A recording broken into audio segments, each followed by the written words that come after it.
Morning all of you. आज हम देखेंगे कि बार मैग्नेट के कारण निरक्षीय रेखा पर चुंबकीय प्रेरण क्षेत्र कैसे निकालेंगे, फिर समझेंगे। आज हम देखेंगे कि बार मैग्नेट के कारण, चाहे मैग्नेटिक डाइपोल के कारण, उसके निरक्षीय रेखा पर चुंबकीय प्रेरण क्षेत्र कैसे निकालेंगे। तो हम यह देखेंगे कि ये जो है मार्कर चेंज करना पड़ेगा। ये आप देखिए इसमें कि magnetic induction field due to bar magnet और magnetic dipole at equatorial line. मतलब यह हुआ कि निरक्षीय रेखा पर चुंबकीय द्विध्रुव के कारण चुंबकीय क्षेत्र की तीव्रता, या निरक्षीय रेखा पर बार मैग्नेट के कारण चुंबकीय क्षेत्र की तीव्रता, यही देखना है। तो ये पहले क्या है, ये निरक्षीय रेखा होता क्या है, पहले हम इसको देखेंगे कि निरक्षीय रेखा क्या होता है। तो ये बार मैग्नेट हुआ। हम ये भी जानते हैं, बार मैग्नेट की परिभाषा हम बताया है कि छोटे छड़ चुंबक को हम बार मैग्नेट कहते हैं, या छोटे छड़ चुंबक को क्या है, मैग्नेटिक डाइपोल कहते हैं। मैग्नेटिक डाइपोल मोमेंट भी बताए हैं कि क्या है, आपको मैग्नेट के किसी एक ध्रुव या मैग्नेटिक डाइपोल के किसी एक ध्रुव के ध्रुव प्रबलता तथा उनके बीच के दूरी के गुणनफल को हम क्या कहते हैं, मैग्नेटिक डाइपोल मोमेंट। तो यहां पर आपका ये हो गया आपका साउथ, ये हो गया नॉर्थ। इसका जो है ध्रुव प्रबलता है ये माइनस में होता है, ये प्लस में होता है। यह जो है आपका, यह जो रेखा है यह बताता है इक्वाटोरियल लाइन को, इक्वाटोरियल लाइन को दर्शाता है। और यह जो रेखा है जो दोनों ध्रुवों से होकर गुजरता है, वह रेखा जो दिखाता है वह क्या है, अक्सियल लाइन को दर्शाता है। तो ये कहता है कि इसी पर कहीं हमको ज्ञात करना है, इसी पर, यानी कि क्या है, इक्वाटोरियल लाइन पर ही कहीं ना कहीं हमको निकालना है। तो मान लीजिए कि वह एक बिंदु जो है आपका P है, इसी पर क्या है, इसे बार मैग्नेट के कारण चुंबकीय प्रेरण क्षेत्र निकालना है। तो बार मैग्नेट के कारण निकालना है। तो सबसे पहले यहां पर हम यह देखेंगे कि ये आपका जो ध्रुव है, इस ध्रुव से इसको मिला देंगे, और मिलाने के बाद हम यह क्या है, चुंबकीय प्रेरण क्षेत्र के वियोजन को हम निकाल लेंगे।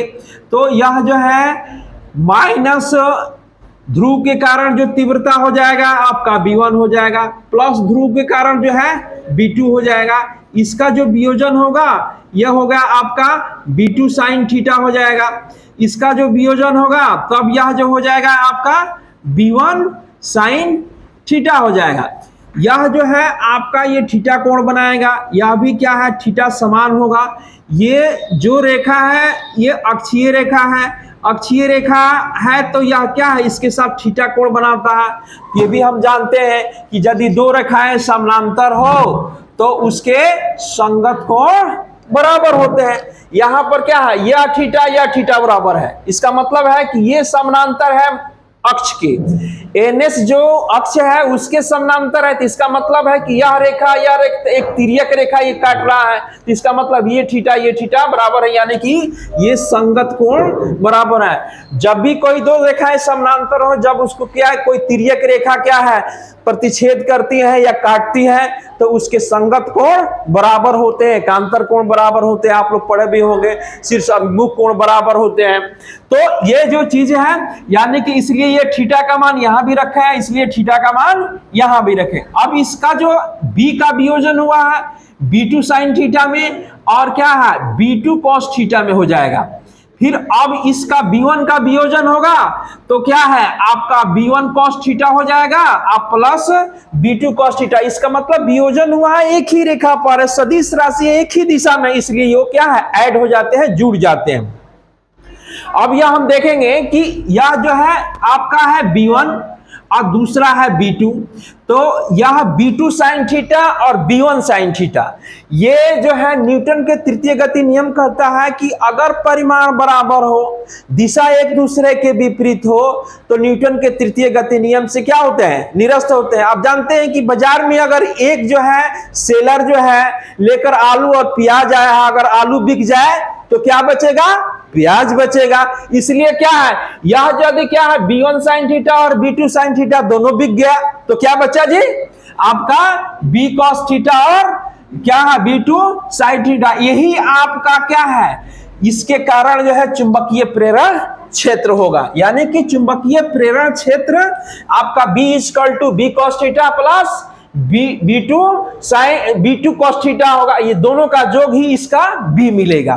तो इसका मतलब है, अब हम ये भी जानते हैं कि पढ़ाए हैं कि क्या है, दोनों ध्रुवों के बीच की जो दूरी होता है, प्रभावी लंबाई जो होता है वह क्या है 12 होता है। इसका मतलब है कि L और L में बढ़ जाएगा। यह जो है इससे इसकी जो दूरी होता है वह R होता है। तो हम यही जानते हैं कि यहाँ पर अगर क्या है समकोण बनाता है, तो इसको हम कर्ण जब निकालेंगे तो R² प्लस L² हो जाएगा।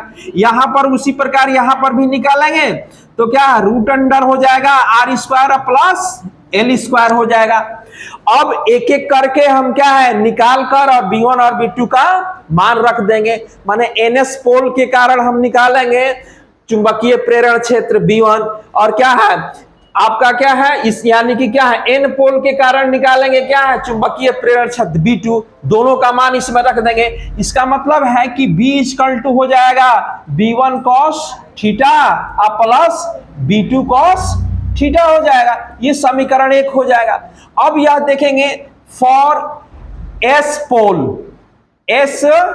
पोल के लिए हम क्या है निकाले चुंबकीय प्रेरण क्षेत्र। तो इसके लिए निकालना है S के लिए, तो यहां से या P बिंदु पर निकालना है। तो हम ये भी जानते हैं कि उसके सूत्र से B1 = हो जाएगा μ0/4π। अब ये P जो है एयर में है, किसमें है, एयर में है। अगर एयर में नहीं होता, मतलब ये P एयर में नहीं होता, तो म्यू के गुणा में क्या हो जाता, μr हो जाता।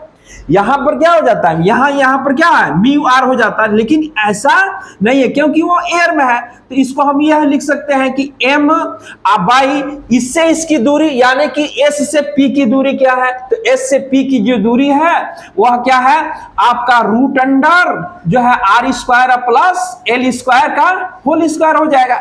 अब हम ये भी जानते हैं कि किसी को हम वर्ग अगर रूट में है और उसको हम वर्ग करते हैं तो क्या है रूट से निकल जाता है। तो यानी कि क्या है B1 = हो जाएगा μ0/4π m/r² प्लस L² हो जाएगा। अब यह देखेंगे फिर फॉर N पोल के लिए, N पोल के लिए हम यह भी लिख सकते हैं B2 = μ0/4π हो जाएगा आपका m/ उसी प्रकार आपका हो जाएगा R² प्लस L² का होल स्क्वायर। यानी कि B2 = लिख सकते हैं μ0/4π m/ क्या है R² प्लस L² हो जाएगा। अब यह क्या करेंगे, B1 और B2 का मान समीकरण 1 में रख देंगे। यानी कि यह लिख सकते हैं कि क्या है putting the values of B1 and B2 in equation number 1। यानी कि क्या किया है, यानी कि क्या है हम B1 और B2 के मान जो है समीकरण 1 में रख देंगे। तो B1 और B2 का मान रखेंगे तो B = μ0/4π इंटू क्या है m बाई क्या है R² plus L² cos theta हो जाएगा। प्लस ये भी लिख सकते हैं आपका μ0, यानी कि क्या है यहाँ पर B2 का मान रखेंगे तो देखिएगा B2 का मान यहाँ से, तो B2 का मान यानी कि 4π हो जाएगा इंटू m बाई क्या है R² plus L² cos theta हो जाएगा। अब देखिएगा सेम वैल्यू है, अगर हम क्या है a प्लस a को हम जोड़ते हैं तो 2a हो जाता है।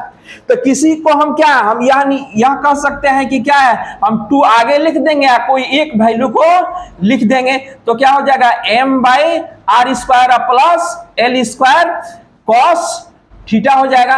अब ये भी हम जानते हैं कि कॉस का जो वैल्यू हमको निकालना है, तो कैसे निकालेंगे? तो कॉस का वैल्यू, अब देखिएगा यहां पर कॉस का वैल्यू, इसमें ई आगे वाला क्या होगा आपका लंब हो जाएगा। तो लंब हो जाएगा तो हम यह लिखेंगे, तो आधार इसमें क्या होगा, तो एल हो जाएगा। तो एल बाई क्या हो जाएगा आपका कर्ण, कर्ण का वैल्यू हम लिख सकते हैं R square plus L square का कितना 1/2, यानी कि क्या है रूट को हम क्या लिखते हैं 1/2 लिख देंगे। तो इसको हम लिख सकते हैं कि क्या है बी इक्वल टू और म्यू नॉट बाई 4 पाई हो जाएगा। एक देखिए ये 2 है तो 2 इसके पास हम लेकर चलेंगे, या क्यों ले जा रहे हैं क्योंकि यह सूत्र में बदलेगा। तो ये लिख सकते हैं 2m by R square plus L square, इसको लिख सकते हैं एल बाई और क्या है R square plus L square का 1/2। यही मान यह मानी, यानी कि यह कॉस का मान यह हम लिख देंगे इसके सामने कि क्या है L by root L by R square plus L square का 1/2 हो जाएगा। अब यह हम जानते हैं कि अगर आधार समान हो तो उनके क्या है पावर जुड़ जाते हैं। तो 2 LM बाई यह हो जाएगा क्या है R square plus L square का कितना 3/2, यानी कि क्या किया है इसका 1 घात है और इसका 1/2 है। तो हम इसको हम जोड़ देंगे तो क्या हो जाएगा एलसीएम जो है 2 हो जाएगा और 2 + 1 अर्थात 3/2 हो जाएगा। यानी कि यह वैल्यू मिल जाएगा B equal to mu naught by 4 pi into mu naught 4 pi into क्या 2LM by R square plus L square का घात जो है 3/2 हो जाएगा। लेकिन अब क्या है ये जो है इसका 3/2 हो जाएगा। आर जो है बहुत क्या होता है बड़ा होता है एल से, तो अगले स्टेप में हम बताएंगे। बंद हो गया करेंगे इतना पहले करिए।